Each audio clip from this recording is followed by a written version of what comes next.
Hello, three-wheelers around the world. This is Three Wheels Matter Up to Speed. We've got a couple of great guests again joined us in the studio here this evening.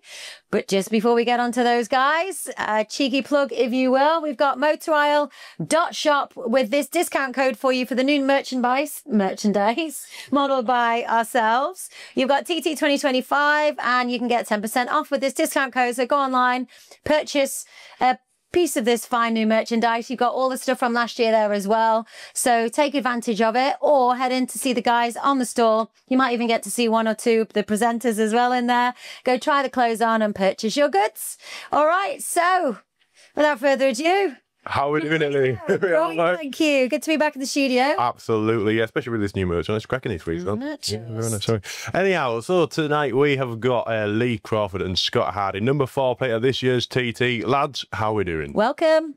Very well. How are you? How's things? Very good, thank you. So once again, tonight's practice has been rained off, but you've managed to get a few laps in. How's your TT gone so far? You want me to go? Yeah, go. Yeah, it's good, yeah. Steady away, really. Nothing to complain about. Mm-hmm. Probably, if I'm being totally honest, probably the best TT we've had so far. Just bedding in, feeling good. No complaints from my side. No, I think, you know, we got asked to do the newcomer lap from Gary Thompson a few months back, which I thought was quite surprising at the time. You know, we've done up until that point 9 laps of the place, so to be in a position to guide a newcomer around for a lap was a little bit daunting initially. But then after a little bit of thought, I realised that my newcomer experience at the TT and in the Southern 100, there was areas that I could have done with when I did mine. So I just implemented some structure for that. I had a good chat with Scott about it and said, you know, we need to keep these 4 people behind us, keep them together. We had a little chat about the order of which we would set off with. I had an order, and then Kieran Clark come into the awning and said, no, I don't want to do that. I want to be here. So we rejigged it around again. I got some advice from John Holdham, and we got a structure that seemed to work for us. We set off on that lap. Whenever we kind of went a bit too far, Scott gave me a little squeeze on the ankles so that I brought it back in a little bit, and everything was running absolutely smoothly until we got on the mountain. Started to spit a little bit of raindrops, and I went through Brandywell, and I had a real nasty slide too there. So I looked back to tell Scott to tell them to slow down, and by the time I did that, I saw the side of Kieran's bike. Yeah. I thought, it's not gone so well, this. So I kind of pulled over, looked behind. Everyone was kind of trying to get around Kieran. Nothing to do with Kieran, not his fault. His data said 30 mile an hour, so it's one of them. We collected somebody else. We picked someone up, Dave Marshall on the mountain, who was adrift from the group he was with, and we all got back fine. So as far as a newcomer lap, it was good for us to do a steady lap, have a look round, bed a chain in, bed some tyres in, bed an engine in. So we achieved a lot in that one lap. So the first thing I did was I rang Gary and said, thank you for the opportunity to do that. Can I do it again next year? And he said, yeah, as long as it worked fine. So that was good, yeah. So that was our first lap done. So happy, really. Yeah, but not only was it handy, but it must have been quite a compliment to take that as well, surely. Like, you've gone from the newcomers to the experts almost there. It's not something we expected. No. We would never expected to be asked to take newcomers out, because track record's not been there, really. Yeah, no. You know what I mean? Not in a bad way. It's just not been there for us to be like, oh, they've done a lot around here. Well, we've not, but yeah, we know our way around. I think, I wonder if there was some thought behind it. You know, there's obviously quite a competitive situation at the moment with the top 3 crews, isn't there? You know, and do you let each 3 of them crews out to lead a newcomer lap? They all need the lap. No one should have an advantage over anyone. Where they let us out, and I think with Gary Gibson, Craig Lambert, ourselves, Steve Ramsden, Lewis Blackstock, they covered quite a fair few of the top 10 and more in just doing that. So I think it was a good idea. I do. Yeah, fantastic. Well, you know, it definitely is nice. So just we just touched on there about your track record. Like you say, you haven't had some of the best TTs under your belt, but just explain a little bit about that. That's happened previous year. We've been going into race week, we're backs against the wall, like feral cats, if I'm honest, haven't we? Like eyes wide and opened, and it's like we've done one lap and it's go on lads, you have to go and do 3 laps, and me and Lee's looking at each other going, yeah, we'll see that pub half a mile in, kind of thing. We're like, that's where we're going. And then before you know it, we're like, 3rd lap, and you're like, no way. And then we've come in, there's people in tears and that, like, how did you manage that? And we're like, just bit down on the gum shield really, and went. So coming into this TT then, you should put all them days behind you sort of thing, and you're coming in quite on a good package this year? I think so. It's a difficult one this year because we focused to be on the tuned class. That's kind of where I set myself I wanted to be. And everything that we've done, we've used the FSRA to try and do back-to-back tests with a tuned engine. And at Snetterton, everything was going absolutely perfectly well. The engine speed, the top speed of it was, about 3 mile an hour up on where we wanted to be, where we needed to be. So we knew we'd kind of got what we wanted, and then had an issue with an oil pressure pipe again, which that was what we kind of suffered from last year, which was the dry sump, not the dry sump build, but getting our heads around it, how much attention to detail it needed. And we just kept getting caught up last year with one thing and another, that we haven't done a TT successfully up until this one. Touch. Yeah, touch wood. So we've worked at the dry sump system. There's been a lot of development with Lumley. More understanding of it now. Yeah, very much, yeah. Even how much oil should be in the tank, how to measure the tank, under what scenario to measure the tank, the oil temperature. We didn't know any of this last year. So we've got a lot more information and data to use. And we've put that to play at the moment. We've used all the information we've got. So it looks like it's heading in the right direction. There's still room for adjustment. I know that the oil pipes that are on now, they've been cut and adjusted and then refabricated to suit a little bit more. No oil leaks, touch wood again. I don't want to say too much about it in case it all goes to pot, but yeah, we've definitely made a forward step. But now we go from the tuned class. Because of the issue at Snetterton, we then reverted back to the standard class. And it's working really well, which bodes really well for the standard class. Yeah. In my eyes, yes, we are. We thought we'd be down on top speed. We're not. Reliability has improved, so it seems. So we're in a good position right now. We're really happy. Fantastic. Now, we'll get onto the standard class in a little bit, but you're just talking about how how you prepare technically for the TT. But I know that you two are a very, very dedicated pairing here in the Sidecar world. You put on a lot of training this year and a lot of you've basically dedicated your lives so far, haven't you? Yeah. I'll be honest, Jack. And this year, and Leo admit as well, we've not put in as much training as what we did the previous years. And we don't know if that's why it's hindered us in previous years. It's like I would go out, struggle warm pump, but I don't know if it was because it was all the hours in the gym, lactic acid, stuff like that. And this year, I've fixed that, fixed the head, addressed the situations.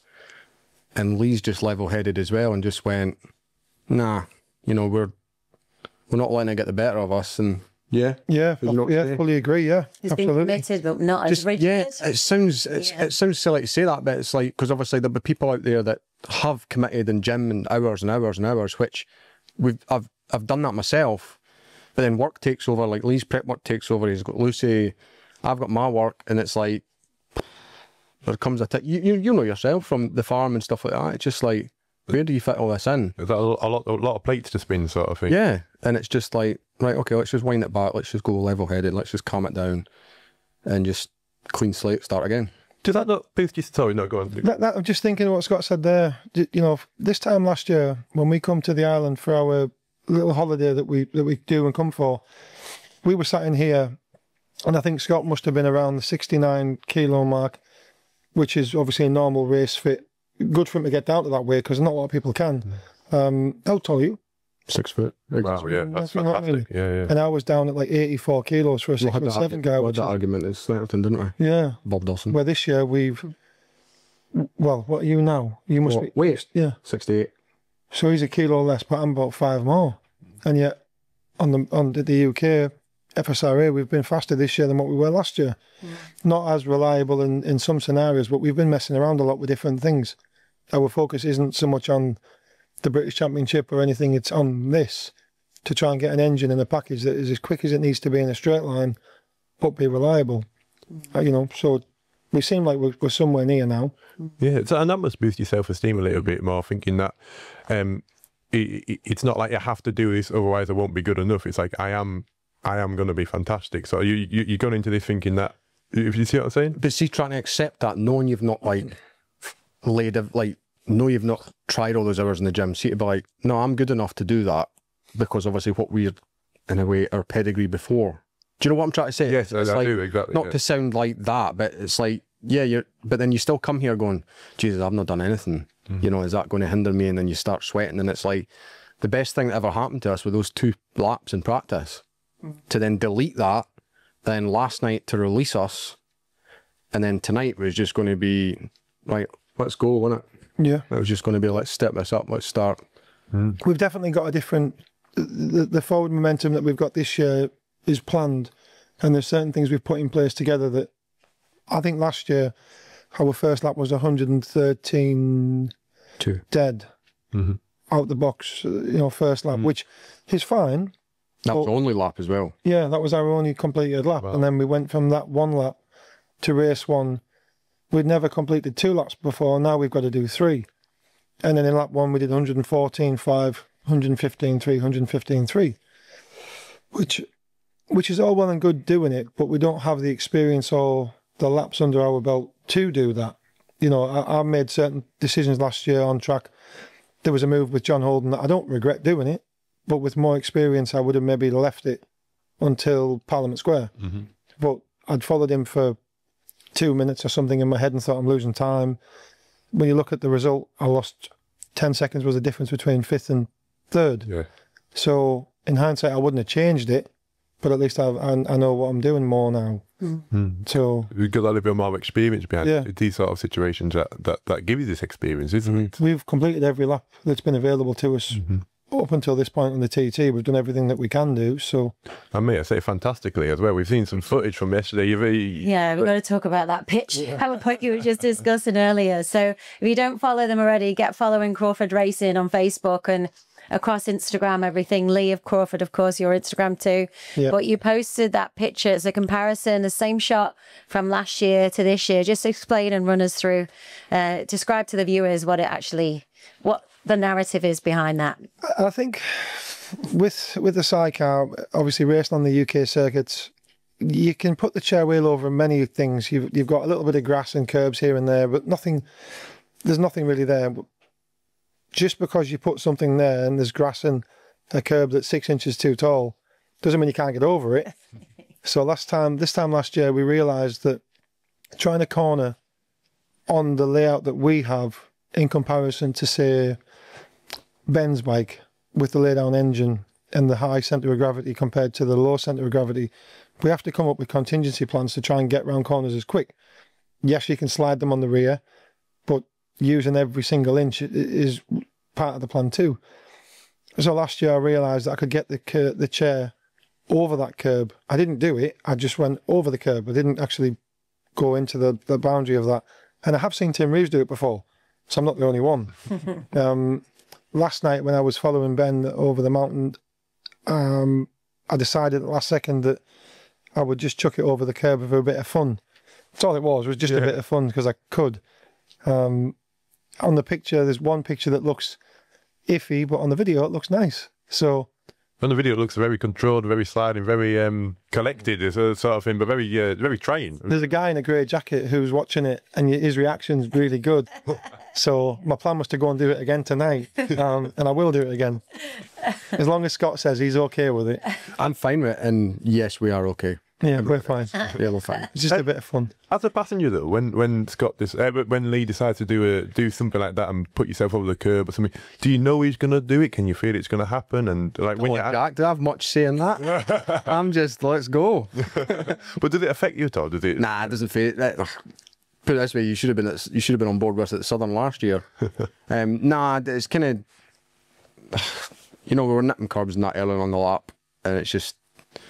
No, you kind of, because you're that gel together, that's how Lee rides. So it's like, if I then take that corner away and put in Monument at Scarborough, it's even higher because we're then up a banking that he's covering the chair across. So it's like same corner, same left, just a different place. Just what you do, and of course you two, like you've been racing together for years, former British champions. You'll be connected. You know exactly what each other are going to do. I just do things on impulse. I see it and think I just do it, and he has to come along. And at the same time, though, you're funny because obviously we'll have a thing. He's like, "Oh, squeeze my foot if you want me to calm down here," and stuff like that. Then there'll be no discussion about what a double nudge means. So then I'm on his back nudging him like that, and he's like, "No, I'm not going faster." Yeah. We First night of practice, I'm like that. Yeah. Go. So then he gets halfway through the lap, and then I was like, "Oh, he's going now." And then he realised, and he's knocked it off, and I was like, "Oh, goodness, that's sad." But that must help being like, because you have a very strong team together. Like you know, you come in here number 4 plates, but having that much, like I say, like connectedness, must really help Sidecar team shield. Yeah. I think it does. I think me and Scott have got. I've noticed the last 3 or 4 years that I'd say 3 years, that we've become a lot more open in discussions. Nothing's really ever meant with any malice. You know, we have a good joke with each other now with loads of things. We're never falling out. I think we had like one fallout this year. Last night. Oh, what happened last night? You wrecked my paint job. That was nothing to do with me. I don't know who to blame for that, and it's not me. My paint job. Oh, it is stone chipped though. I could feel it last night. It was hitting the helmet, the top of the shoulders, and I was really caught in an indecisive situation of. Do I save Scott's paint job or do I follow Ben Birdshaw? No. Do I learn from Ben, or do I try and pass Ben? What's it like though when you have to come across a decision like that, even though it is just qualifying them? I've never been in that position before. You know, every time we've done a practice, so we haven't got a lot of laps in. So whenever I've caught someone, it's been on the road, and it's usually been Ramsden's. 2022 Ramsden's, 2024 Ramsden's, and Matty's been really fair. I know, you know, loads of people make comments about teammates letting people know. Paddy didn't let Ben know last night, but Matty always lets his dad know, and he's always let us past. I've never come across anybody ever on a lap, so I didn't know what to do. I knew I had more pace. I knew he was kind of giving Paddy some time here and there, but then at the same time he seemed relatively quite well on the lines. So what do you do? The guy's a lap record holder. How much would you put on a lap to follow Ben Birdshaw around here? Current lap record holder. Yeah. Exactly. And do you feel you did learn something you must have done? Yeah, I've got to be careful in the information that we take, because Ben's on a different layout machine. It does corner differently. The characteristics are different, and there's things he can do with that bike that I can't do. Not that I can't do it, that my bike probably wouldn't do. So there was a few things that I noted down. I've had some discussions with people like with Scott and the team, with Patrick, just then on a lap actually before I come here. Just second guessing some things, and do I need to do this? But I'm going to stick to my plan of doing it kind of my way, with a few things that Ben did last night, and try that for tomorrow. That's my plan anyway. But like Scott said, they're an incredible team. They've got an incredible machine. He's the current lap record holder. If anyone knows his way around, it's Ben. So why not try and pick something up? Never mind the bloody paintwork. Absolutely. But so we're just talking there about the difference of machines, and so this year we've got the standard clash coming in as well as the overall Sidecar clash. Can you just explain a little bit of the difference between your bike, which is a standard, running the standard class there, and Ben Birchall's bike, which is... Yeah, so the FSRA have come up with, in their rules and guidelines, regulations, the engine can't be inclined from the rocker cover from a certain degree. I think it's a maximum of 40 degrees at the top of the rocker cover, and I think it's 20 degrees at the sump, where the bottom of the sump would meet the bottom of the cases. So our engine's sat up completely vertical, with the throttle bodies under me and the airbox under me completely. I don't know what the gain is in height between... I've asked Pete this, and they have told me the answer, but I can't remember it. Is that about 50 mil? How much? 50 mil. Yeah, is it not something probably, yeah. Quite a considerable amount to bring the centre of gravity down. But it's a lot of work, and it's something that over the winter, my dad, Mike, had said, we can do this if you want to, but I don't want to. It's not only is it the financial input, the class struggles as it is.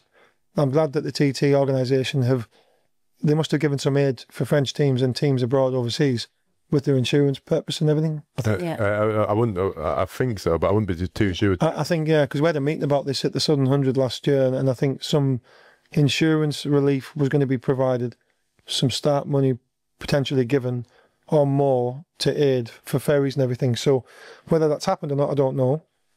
But there's more teams from overseas here this year. What we don't want to do is we don't want to push the sport into a situation where you've got to spend 100 grand to have a competitive machine. Yeah, it's still expensive as it is, you know, 40, 50,000. I don't want to be part of a motion, although it's spectacular and ingenious as it is. I don't want to do that. I want to support the standard class, which there's a complete paragraph of what that is. You can still do a fair few things, you know, like the pump system, the water pump system's free. You can put a head gasket on, valve springs, retainers, cams have to be standard. It's not a hard set of rules to follow. Obviously, capacity has to be 600 cc's, inlet and exhaust has to be standard. And luckily for me, the Kawasaki's really good out the box. So this is why I've moved from Suzuki to Kawasaki for this reason.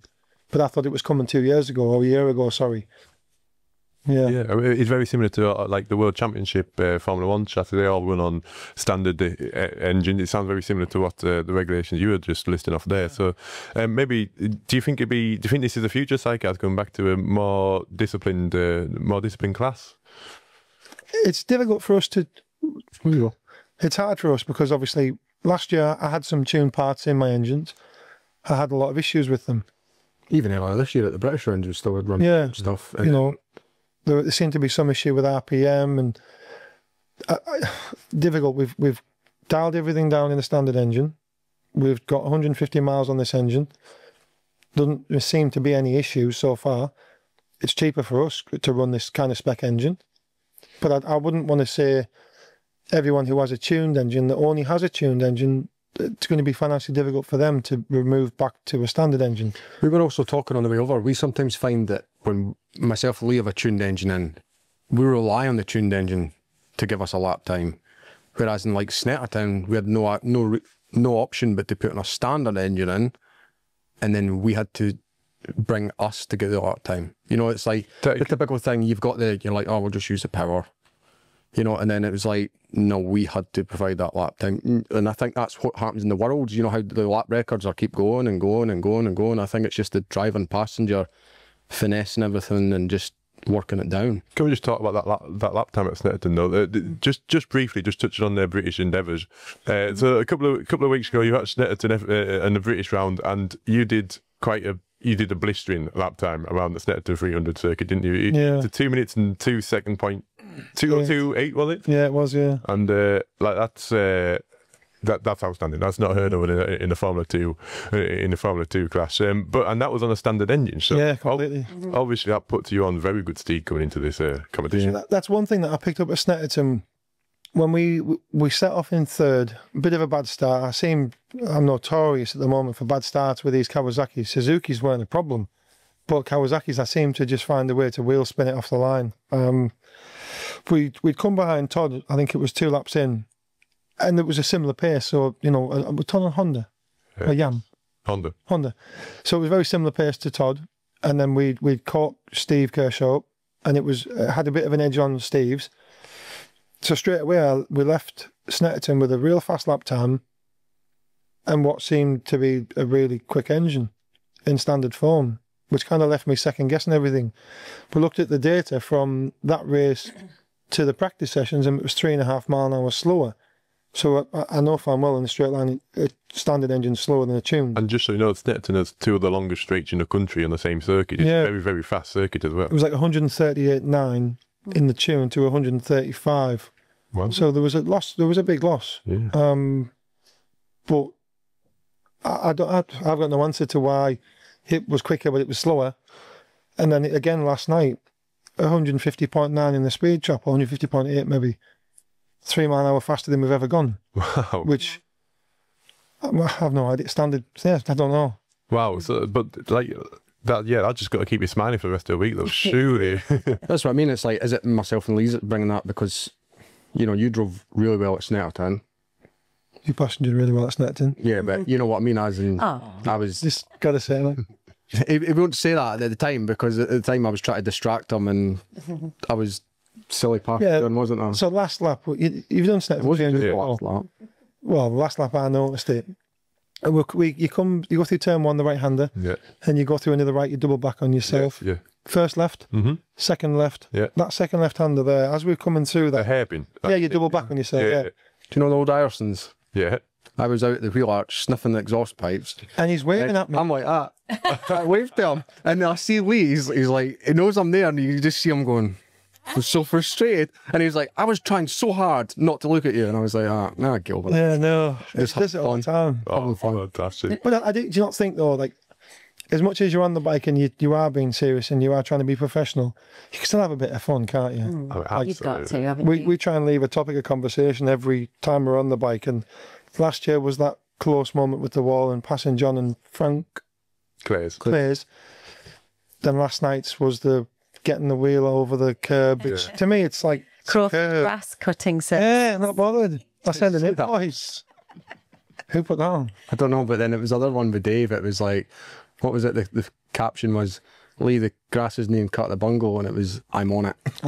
Did you see that one? You not seen that one? Oh, it was good. I've asked everyone, though, in the team. I've said, like, what would you have done? I asked Scott if he was good with it. I asked Tony, and Tony's a funny one because every year we start off, like, listening and behaving ourselves, and as we creep through a TT, I start misbehaving. So last night he said, I saw it and I wasn't happy with you. Well, he's all right. I've asked him, like, Patrick, would you have done that? Yeah, I'd have done that. So everyone I speak to, what do you think, Jack? He watches our lap time. Sorry, Tony watches our lap time and goes, can I have a go at him about that? And that's what we're up against. He's like, he done that well. So if you were on with Sam, Sam did that. If I was on with Sam, and if I came back in and I said, Sam, that was a bit dodgy, like, he would have said, yeah, but it's fast though, Jack, wasn't it? So no matter. What about you, Hailey? Yeah, I would concur. Would you? Listen, gents, coming back to the TT, I can't wait to see what you guys do and what you deliver. I put it out there at the beginning of the week that I see you on the podium, because obviously the standard class the winner will be on the podium. Oh, will they? So I see that for you. It's going to be a great TT, and I look forward to seeing what you do. I really appreciate your time and coming in and seeing us. We could have gone on there a hell of a long time. It'd be great to chat more. But nice one, boys. Enjoy your TT. Thank you. So that was Three Wheels Matter Up to Speed. So don't forget, you can head to the motorisle.shop website. You can buy this merchandise and get 10% discount with this TT 2025 discount code. Head to the website, buy your merch, or you can head to the store in the Grandstand. Go see the staff there, try the merchandise on, and buy. All right. Buy the sport for the sport.